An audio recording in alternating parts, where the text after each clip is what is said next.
Asthma మేజర్గా ఎవరికి వస్తుంది, ఎందుకు వస్తుంది, మనం ఏం జాగ్రత్తలు తీసుకోవాలి?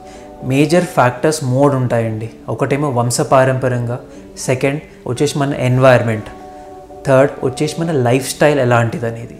సో వంశపారంపర్యంగా అంటే మనం అమ్మ నాన్న గ్రాండ్ పేరెంట్స్ ఉంటారు, వాళ్ళలో ఎవరికన్నా ఈవెన్ మన తోడబుట్టిన వాళ్ళలో ఆస్తమా ఉందనుకోండి, ఆ రిస్క్ చాలా ఎక్కువ అవుతుంది మనలో రావడం.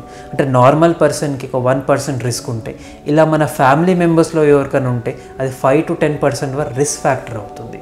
సెకండ్ వచ్చేసి ఎన్వైర్న్మెంట్ గురించి పెద్దగా చెప్పాల్సిన అవసరం లేదు. ఇప్పుడున్న ఎన్వైర్న్మెంట్లో పొల్యూషన్ బాగా ఉంది. సెకండ్ వచ్చేసి డస్ట్ ఒక మేజర్ రిస్క్ ఫ్యాక్టర్ ఆస్తమా రావడానికి. థర్డ్ వచ్చేసి పాలన్ అంటే మన ఫ్లవర్స్ నుంచి వచ్చే చిన్న చిన్న స్పోర్స్ లాంటివి ఉంటాయి, దాన్ని పాలన్ అంటారు. నెక్స్ట్ దీనివల్ల ప్రాబ్లం ఏంటి?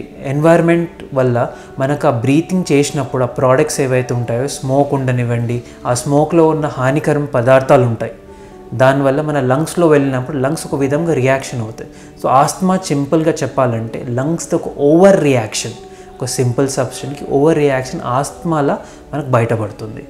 నెక్స్ట్ పాలన్ ఉంటుంది, డస్ట్ ఉంటుంది.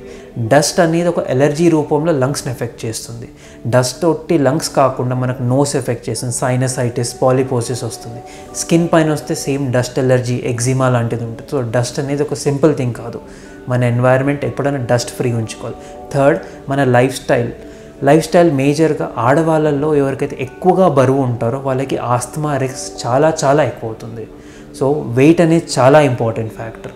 నెక్స్ట్ వచ్చేసి ఎవరికైతే చిన్నప్పుడు లంగ్ ఇన్ఫెక్షన్స్ రెగ్యులర్గా చిన్నప్పుడు పిల్లి కూతలు శబ్దాలు అంటారు, సో అలా ఎక్కువ ఉన్న వాళ్ళకి పెద్దగా అయ్యాక ఆస్తమా రిస్క్ ఉంటుంది. థర్డ్ వచ్చేసి ఎవరైతే ప్రీమెచ్యూర్ బర్త్ అంటారు, 9 నెలలు నిండకముందే ఎవరైతే పుడతారో వాళ్ళలో ఆస్తమా రిస్క్ చాలా చాలా పెరుగుతుంది.